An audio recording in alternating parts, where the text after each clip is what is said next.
قرآن عظیم کی بعض آیات ایسی ہیں کہ جو نازل کی گئیں لیکن پھر ان کا حکم منسوخ کر دیا گیا۔ اس میں آپ کو بتایا تھا کہ نسخ کا لغوی معنی ہوتا ہے کسی شے کو زائل کر دینا، تبدیل کر دینا، اور شرعی اعتبار سے کتاب التعریفات صفحہ نمبر 167 میں سید شریف جرجانی رحمۃ اللہ علیہ لکھتے ہیں کہ صاحب شرع کی طرف سے کسی حکم کی انتہا کو بیان کر دینے کا نام نسخ ہوتا ہے۔ یعنی اللہ تبارک و تعالیٰ کی طرف سے حکم سے متعلق کوئی آیت نازل ہوتی ہے، پھر اس کے بعد اس حکم کے مخالف کوئی آیت نازل کر دی جاتی ہے جو آیت یہ بتاتی ہے کہ پچھلی آیت میں موجودہ حکم کی انتہا ہو گئی ہے، اس کی مدت پوری ہو گئی ہے اور اب اس حکم پر عمل نہیں ہوگا بلکہ اس دوسرے حکم پر عمل ہوگا۔ گویا کہ شریعت کی طرف سے ایک حکم کی انتہا اور اس کے بعد دوسرے حکم کی ابتدا جب بیان کی جاتی ہے تو ہم اسے نسخ سے تعبیر کرتے ہیں۔ اسی تعریف سے یہ بات بھی معلوم ہو گئی کہ نسخ صرف ان آیات میں ہو سکتا ہے جن میں کوئی حکم نازل ہوا ہو۔ قرآن عظیم میں بعض آیات ایسی ہیں جن میں گزشتہ امتوں کی خبر دی گئی ہے، آئندہ کی خبریں دی گئی ہیں، موجودہ حالات کی خبریں دی گئیں، تو خبر میں نسخ نہیں ہو سکتا، کیونکہ خبر میں یعنی کسی بات کی معلومات فراہم کرنا، کوئی واقعہ بیان کرنا، اس میں اگر نسخ ہوتا تو لازم بات ہے کہ یا تو یوں کہا جائے گا کہ پہلی بات غلط تھی، یہ بات صحیح ہے، یا یہ کہا جائے گا پہلی بات صحیح ہے، دوسری بات غلط ہے۔ دونوں صورتوں میں کسی ایک آیت میں جھوٹ ثابت ہوتا اور دوسری میں سچ ثابت ہوتا، اور یہ بات شان الہی کے لائق نہیں ہے۔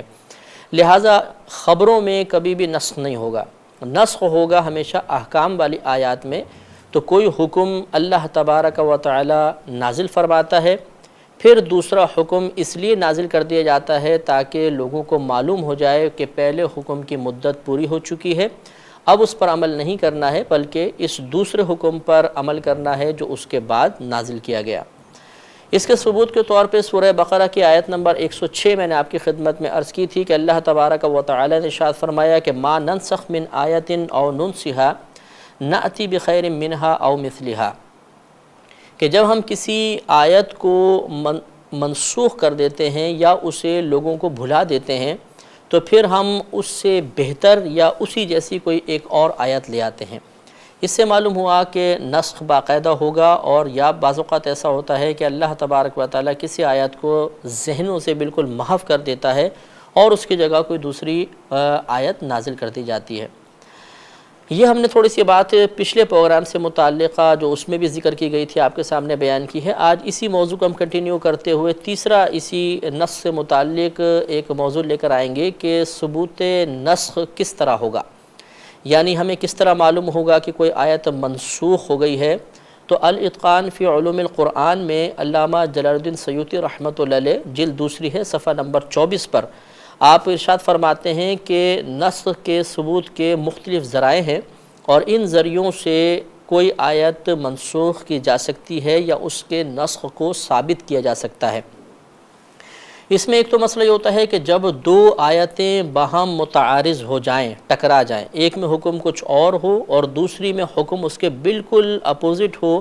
تو جو بعد والی آیت ہوگی وہ پہلی والی آیت کے لیے ناسخ بن جائے گی اور پہلی والی آیت منسوخ کہلائے گی۔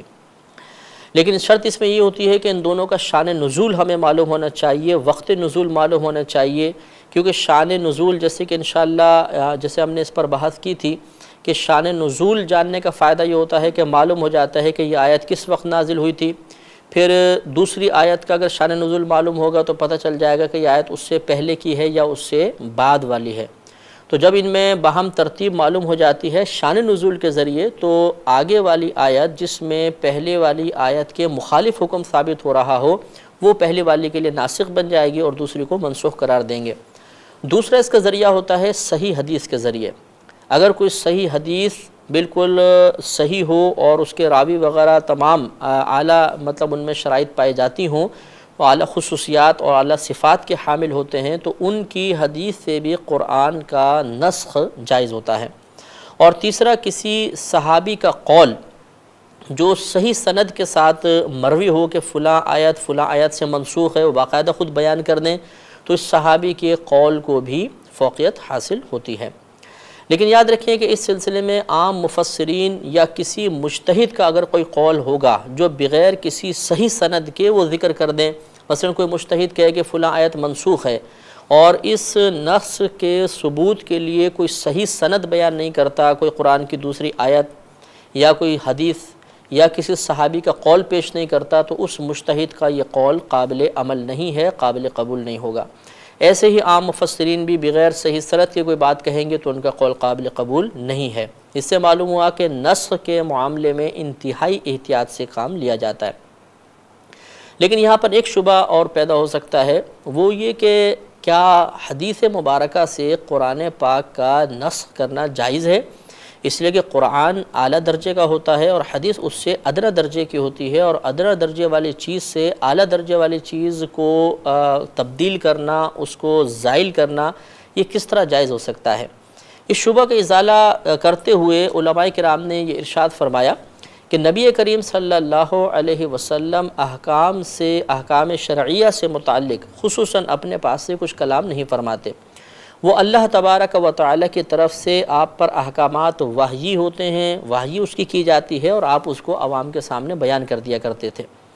اور ویسے بھی ابھی شروع میں آپ کو بتایا کہ نسخ ہمیشہ ان آیات میں ہوگا جن میں احکام شرعیہ بیان ہوئے ہیں، لہذا نبی کریم صلی اللہ علیہ وسلم چونکہ احکام شرعیہ من جانب اللہ بیان کیا کرتے تھے، لہذا جو بھی آپ نے بیان کیا وہ حقیقتاً اللہ تعالیٰ کی طرف سے ہے، آپ کی طرف سے نہیں ہے۔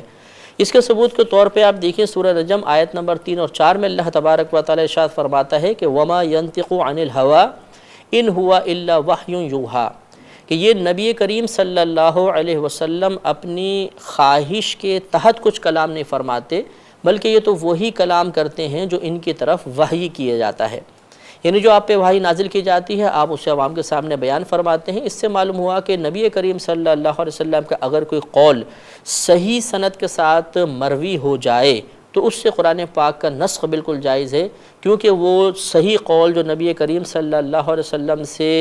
ثابت ہو چکا ہے، وہ چونکہ اللہ تعالیٰ کی طرف سے وحی شدہ ہے، لہٰذا اس سے نسخ کرنا جائز ہوتا ہے۔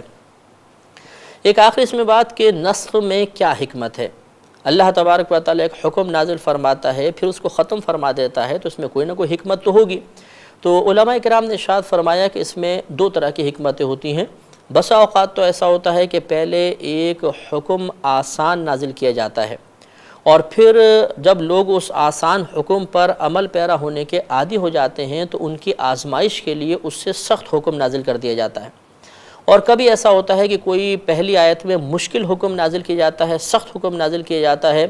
اور یہ عموماً اس وقت ہوتا ہے جب لوگ پہلے سے ہی آزمائشوں کے عادی ہو چکے ہوتے ہیں،